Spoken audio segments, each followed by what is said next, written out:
Fala para mim, Carlos, qual é o volume semanal que você chegou aí no pico de volume? Qual é o seu pico de volume que você chegou para esse ciclo de maratona? Conta pra gente aí. Começar, vamos começar a falar de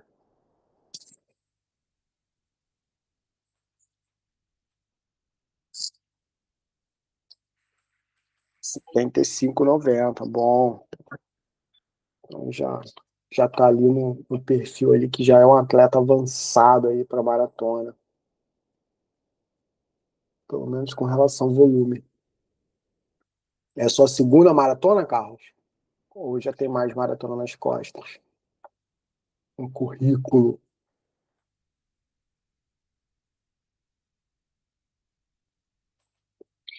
E quando a gente fala de maratona, maratona é uma prova muito desafiadora para quem está correndo e para quem está prescrevendo.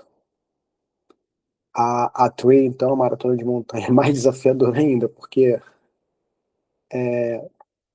geralmente, cara, uma prova de maratona que você fecha em 4 horas, na montanha você vai fechar em 7, 8 horas. Tá? É muito desafiador, muito. Dependendo do percurso, é muito desafiador. Por conta da variação, da aceleração, desaceleração, mesmo a velocidade média sendo bem menor que a do asfalto, ela é muito mais desafiadora. São outras variáveis que hoje a gente não vai estar falando delas, né? Hoje o foco não é montanha, hoje o foco é volume semanal da maratona.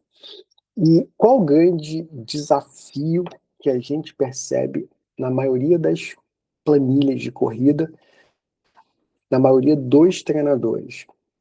É exatamente saber se, cara, eu estou trabalhando o volume ideal para o meu atleta? Essa é a maior dúvida, cara, que chega para mim na seguinte forma de pergunta. Ale, como eu sei que eu estou com o volume correto para o meu atleta concluir a maratona? Né? Alguém já parou para pensar nisso? Alguém já se fez essa pergunta? Cara, como é que eu sei que eu vou saber que se eu estou no volume correto para o meu atleta conseguir fechar a maratona? Né? Ou então uma outra pergunta, qual é o volume que vai me dar segurança para o meu atleta fechar a maratona? Então são as duas perguntas que mais chegam para mim sobre essa temática, né? Eu não sei se vocês já se viram, já se perguntaram, já se questionaram sobre isso, mas não é uma pergunta simples de responder, mas é uma pergunta quando você tem um acompanhamento do teu atleta, fica mais fácil de entender. Então, eu vou pegar o caso aqui do Carlos, que vai fazer uma maratona no domingo, ele está rodando aí 75 a 90, vamos supor que essa semana ele rodou aí essa semana, esse domingo a maratona, poderia estar rodando 55 no máximo, contando com os 42 aí da maratona, entre 55 e 60. Carlos, quantos quilômetros você vai rodar essa semana, contando com a maratona? Fala aí para mim. Porque já contando já o taper, né? Ele já está no processo de taper, que é o polimento. Que esse vai ser um assunto para um outro momento, né? Então percebam que são microprocessos de conteúdos que vão se somando para você ter uma inteligência sobre toda a parte de prescrição do treinamento de corrida. Então, são elementos isolados que, juntos, você vai ter um entendimento ali maior do que você precisa para prescrever. Aí vai dar 60, é isso aí.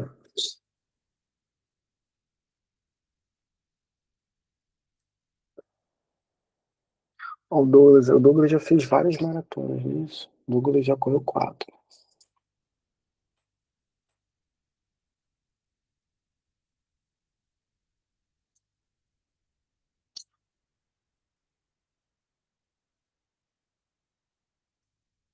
É, boa colocação, Douglas. E aí o que acontece? Não é o volume total que vai determinar o sucesso. Então você pode chegar com um volume menor e performar melhor na prova do que chegar com um volume muito forte. E aí vem uma outra regra, a progressão do volume. E aí, mais importante do que chegar no volume proposto é você ter uma progressão gradativa e sustentável. É isso que vai garantir você ter uma boa durabilidade durante a prova. Então, para você ter quebrado ali nessa prova que você fez 100 no seu pico, cara, pode ter acontecido várias coisas, né? Você deve ter feito 100 quilômetros num gap de espaço antes dos 4 semanas, ou seja, dentro das 4 semanas que antecede a prova, isso interfere.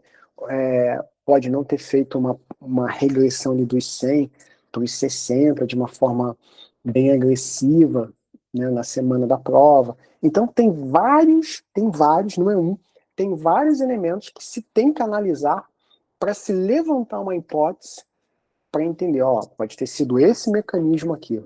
Então, vou levantar uma hipótese que, ô Douglas, quando você fez o 100, quantas semanas antes da prova? Vamos deixar o caso mais real, né? Mas enquanto isso, eu vou levantar uma hipótese. Vamos supor que ele fez na quinta semana, né, que antecede a prova, ou seja, ele fez numa semana e tem mais 4 semanas aí para a prova.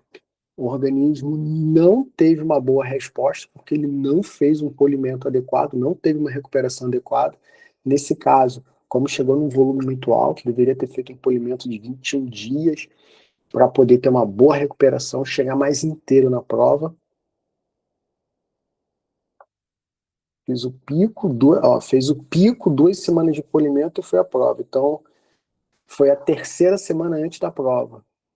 E aí tem que entender como é que foi esse polimento, porque ele não foi suficiente para você se recuperar, entendeu? Para chegar inteiro. E aí tem a estratégia de polimento, que dependendo da estratégia vai causar interferência, mas provavelmente foi um tempo muito curto até a prova, né? Foi pouco tempo para ter uma recuperação aí até a prova. E aí provavelmente durante o polimento, os treinos de alta intensidade você pode ter ficado bem cansado, porque não teve uma recuperação adequada em função desse volume, que o volume estressa bastante o organismo e a gente não percebe. Quando a gente vem de um ciclo grande, a gente fica muito cansado e a gente acaba não percebendo. E uma coisa eu sempre ouvi, né? Que correr a maratona é fácil. Difícil mesmo você treinar para correr a maratona, né? Então, o treinamento ele tem que ter vários alinhamentos e você buscar vários mecanismos que podem te ajudar ou podem te atrapalhar. E é por isso que a tomada de decisão. Aí, tá vendo? E eu nem combinei nada com o Douglas. Douglas, não tem nada combinado. Fala aí pro povo que eu nem conheço. Eu conheço o Douglas de entrar aqui, né? Eu não sei se o Douglas é que tá fazendo a pós também, não sei se é o mesmo Douglas que tá fazendo a pós. Mas a gente não se conhece, não conhece de se falar assim, aqui.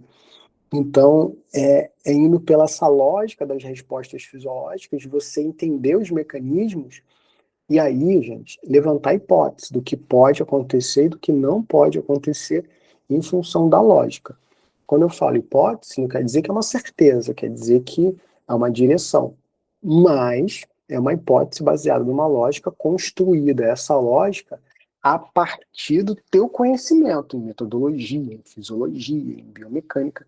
Isso tudo te permite, isso tudo te permite que você possa ter um direcionamento muito mais fidedigno da montagem dos treinos. E é esse o princípio do treinador elite. Mas vamos falar aqui do volume. Eu fiz uma coisa bem simples hoje, né? Até porque estava esperando dar 7 horas ali para poder começar a modular. Então, basicamente, são 2 slides que eu quero mostrar para vocês. Quando a gente fala em volume semanal, são esses os volumes que eu trabalho com os meus atletas. Aí tem os perfis de atletas. O cara que vai fazer a sua primeira maratona, o cara que vai fazer a segunda maratona, e o cara que vai fazer a terceira ou quarta maratona, eu classifico dessa forma, são esses perfis iniciante, intermediário e avançado. Percebam que eu evito falar que o cara é iniciante na maratona, porque vai fazer a primeira maratona, o cara não é iniciante, ele é a primeira maratona, né? O cara já... E, e pelo menos, como eu gosto de trabalhar, eu venho criando modelos de planilhas que tem cara que segue essas características. Primeira prova, o cara já fez essa primeira prova, ele vai correr essa prova novamente. O cara já fez 2 vezes essa prova, ele vai vir para buscar ali uma performance, né? Então a primeira maratona, a primeira prova do cara, não vamos falar de maratona ainda, mas a primeira prova do cara tem uma característica de superação. O cara tem que superar aquela distância. E principalmente maratona, tá? Por quê? Maratona é uma característica muito interessante, porque os longos que nós aplicamos não para maratona não é um longo característico 100% do conceito do treino longo, né? Qual é o conceito do treino longo, ali? Que o conceito do treino longo é treinos que têm uma quilometragem a partir da distância da prova, podendo ir até 50% a mais da distância da prova. Essa é a definição do conceito do treino longo. É longo porque é mais longo que a prova, tá? E aí, ao longo dos anos, revistas, essas informações informais começaram a deturpar um pouco, a quebrar um pouco e a mudar até o conceito do treino longo. Eu já ouvi até assim, o treino longo é meu, eu faço quanto eu quiser, tá? Mas esse seria o conceito. Eu gosto muito de um conceito raiz para a partir dali criar as definições. E depois de algum tempo, o treino ele foi mudando um pouco o conceito do treino longo. Ele foi saindo um pouco dessa característica e foi entrando para treinos que seriam mais longos na planilha do atleta, não treinos longos em função ao tipo de prova que ele estava treinando. Aí começou a ganhar essa definição, e por isso você começa a ver treinos longos que têm uma distância inferior à distância da prova, tá? Gente, eu não estou falando que tá errado, eu estou falando que esse conceito ele foi mudando ao longo do tempo, tá?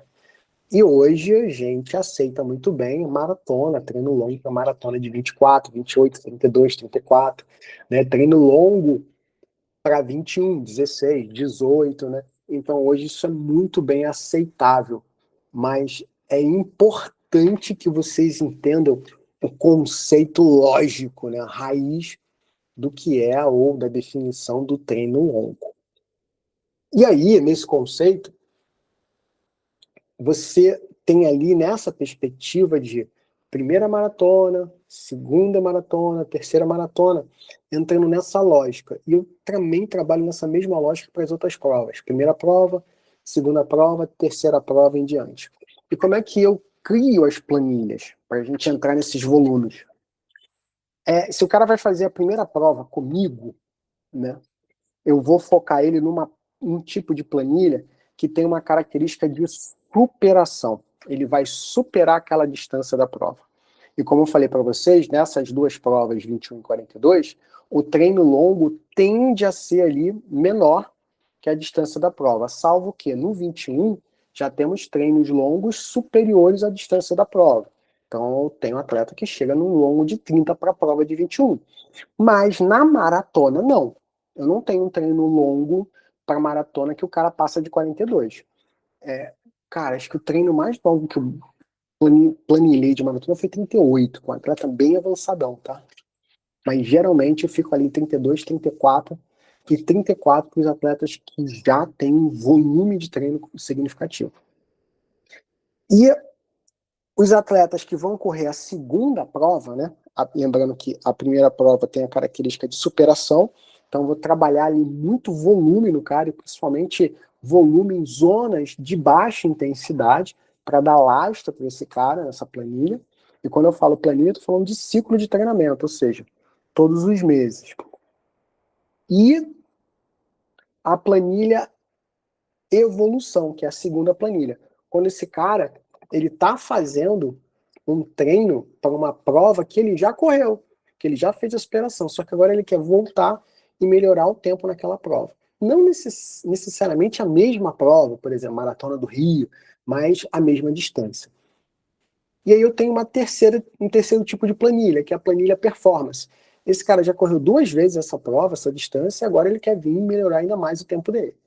Então, cada prova dessa, cada planilha dessa para essa mesma prova tem características distintas. E isso eu criei essas planilhas dessa forma para me ajudar no processo de escalabilidade dentro do treinamento de corrida. Hoje, eu não trabalho mais com todas as distâncias, eu estou focado apenas nos 42K, eu trabalho apenas com atletas de 42. Mas antes, por exemplo, na época da Gol, cara, tinha atleta de 5, de 10, de 21, então pegavam vários perfis. Isso quer dizer até 12 perfis de atleta, né? Para as 4 provas, 3 perfis, então é muita gente. Então, ter estratégias já determinadas, pré-determinadas, estratégias não são planilhas. Estratégias são os tipos de treinos, tipos de distribuição, modelos de periodização, não são planilhas prontas. Por quê? Pensar na estratégia, cara, demanda tempo. Você com a estratégia pronta, a distribuição dos treinos é mais fácil. Tá? Então isso já ficava tudo pronto. E é isso que eu ensino na VO2 Pro. Né? E aí tá aí o Renan, que aplica a metodologia há mais de 10 anos, vai dizer o quanto isso facilita no processo. Bom, e aí o cara que quer performar, já correu aquela prova 2 vezes, vai vir para a terceira ou para a quarta, ele tem características ali de treinos, de tipos de treino diferentes para otimizar o tempo. Porque eu já sei que esse cara tem lastro. Então, entendendo esse conceito, aí a gente olha para cá e percebe os volumes. Né? Então, mesmo um cara, deixa eu entrar aqui, que precisa treinar muito volume, ele tem um volume total semanal menor que os outros, por conta de não ter lastro. Mas ali o que caracteriza? A maior parte desse volume são treinos em intensidades mais baixas, intensidades E1 e Z2, justamente para ele ter acúmulo e gerar melhor lastro de treino. Mas não deixa de ter treinos ali em Z3, Z4 e Z5 para poder otimizar o ponto de performance dele. Tá? Então, isso é muito importante vocês entenderem. Isso é muito importante para não deixar que o atleta fique fora de um direcionamento de performance. Bom, até aí tudo bem? Pô, deixa um joinha aí para mim nos comentários aí para eu saber. Ou todo mundo desligou a câmera aí, tá?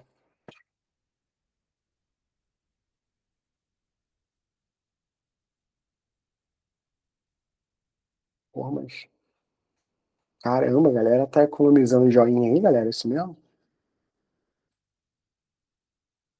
Todo mundo economizando joinha?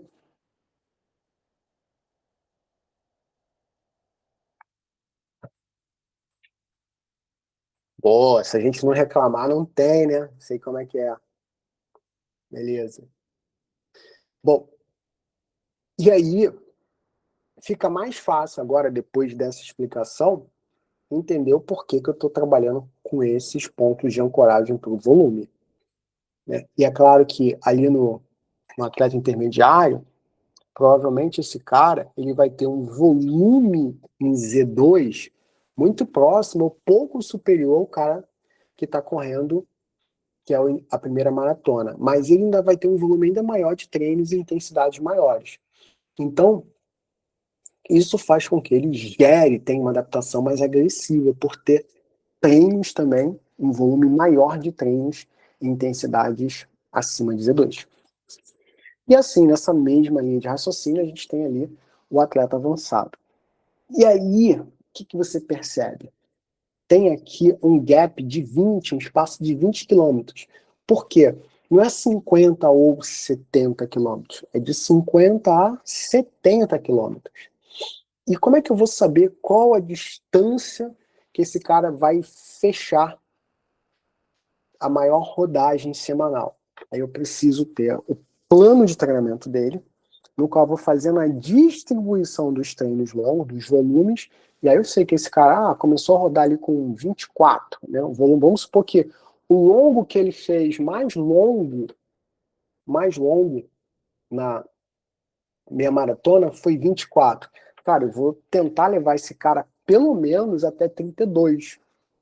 Então, eu vou fazer a progressão do longo dele até chegar nos 32, dentro do período que eu tenho disponível, que pode ser de 4 a 8 semanas. E aí, a partir dali, da distribuição dos treinos longos, eu vou começar a distribuir os outros treinos. Né?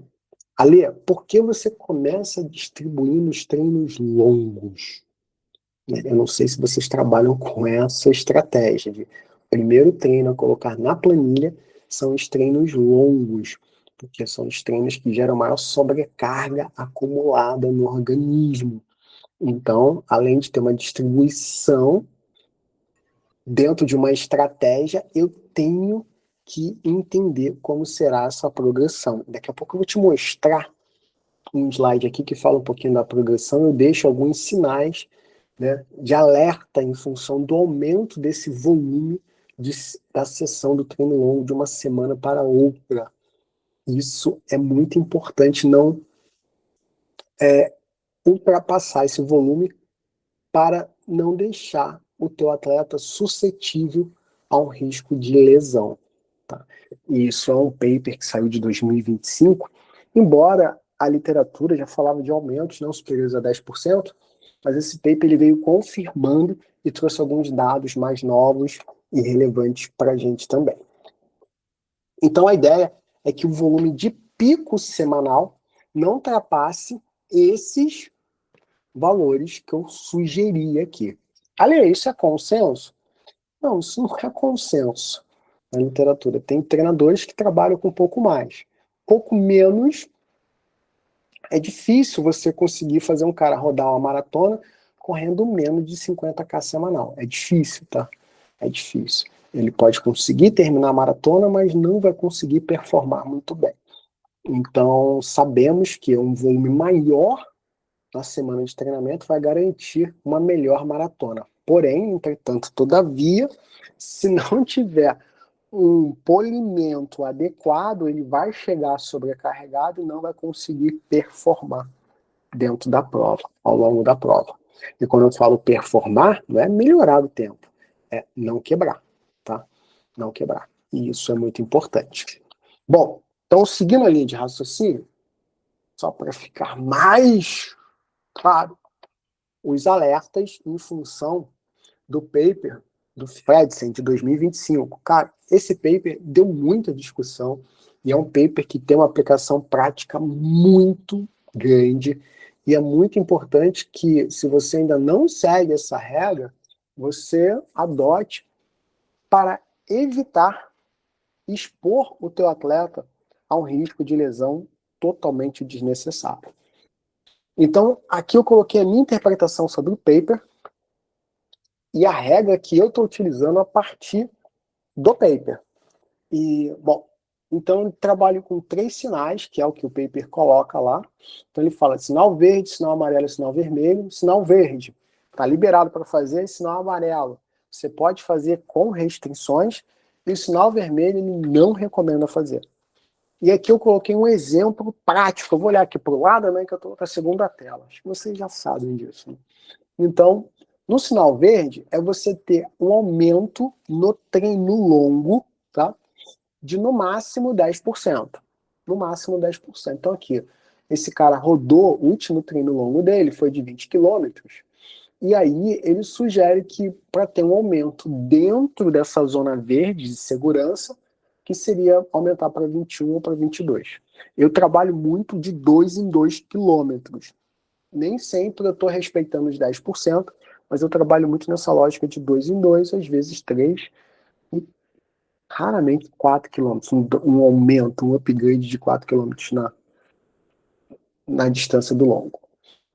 Aí, se você fizer um aumento superior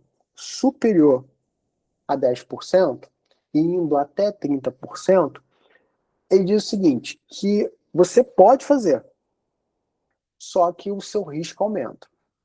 E aqui a minha sugestão é o seguinte, eu até trabalho com mais de 10%, mas quando esse atleta ele tem um lastro maior, quando esse atleta ele já correu aquela distância daquele treino longo.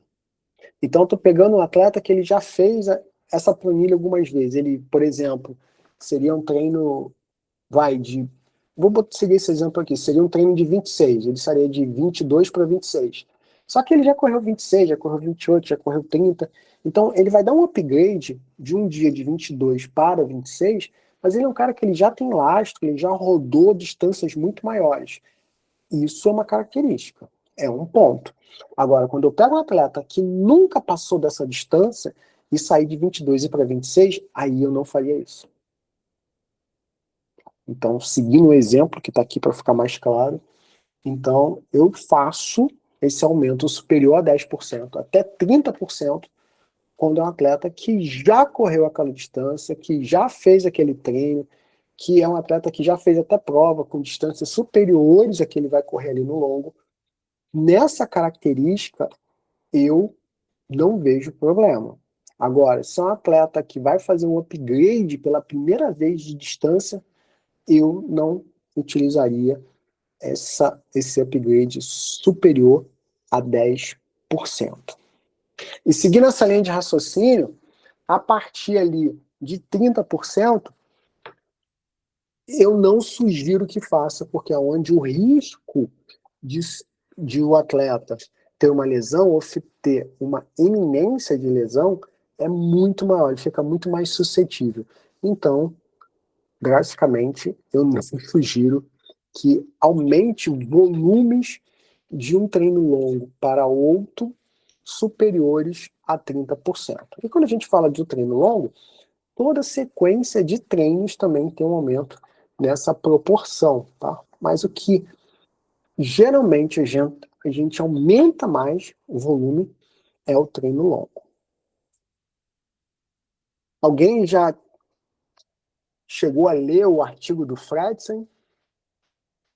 Alguém já está aplicando essa regra? Conta aqui para mim nos comentários, se ficar mais fácil para vocês.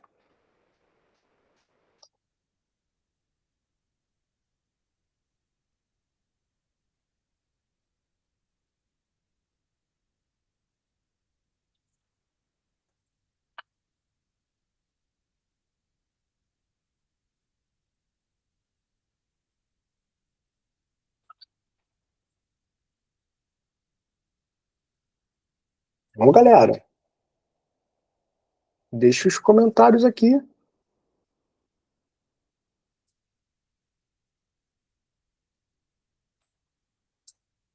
Bom, e aí tem 3 períodos importantes aonde a gente vai trabalhar com o nosso atleta, né?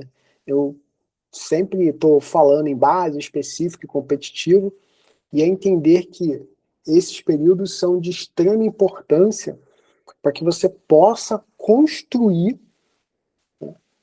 o condicionamento do atleta. E aí, nessa sacada, eu até sugiro aqui algumas semanas, mas entendo que essas semanas de duração é se você trabalhar no modelo de periodização em bloco e um ciclo único, né?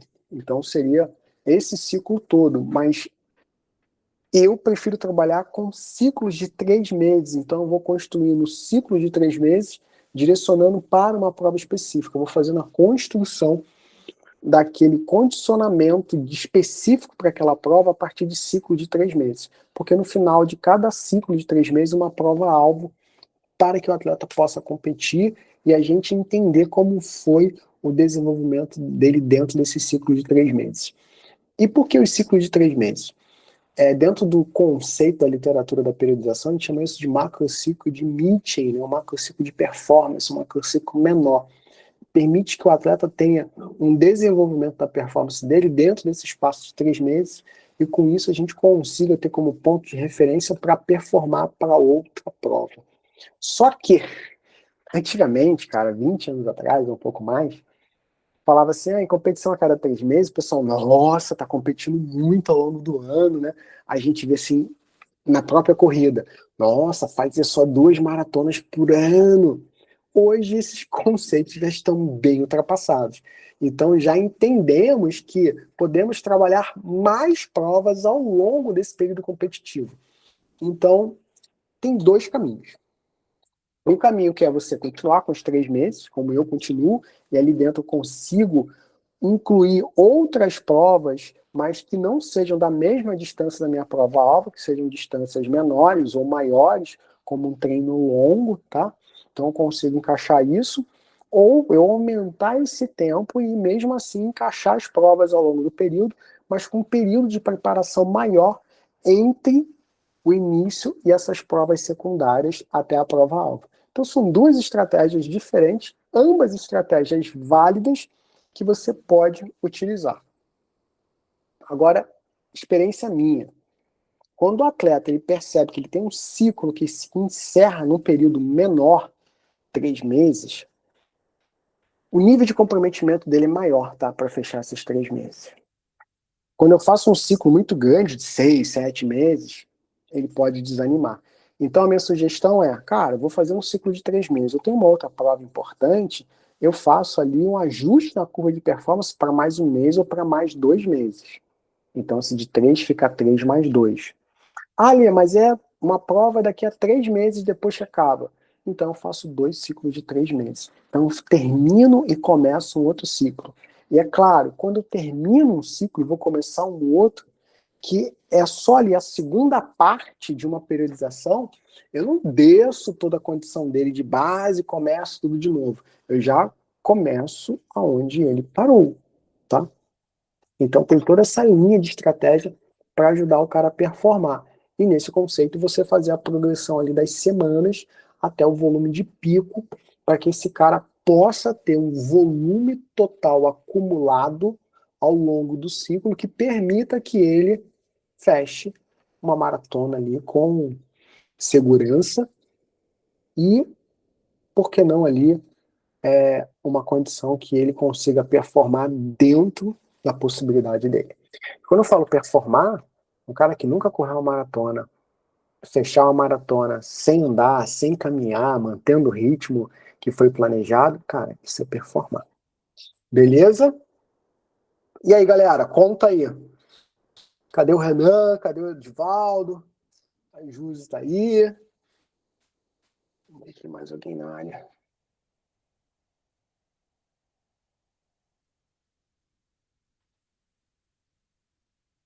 A gente tem pessoas que não têm conhecimento mesmo.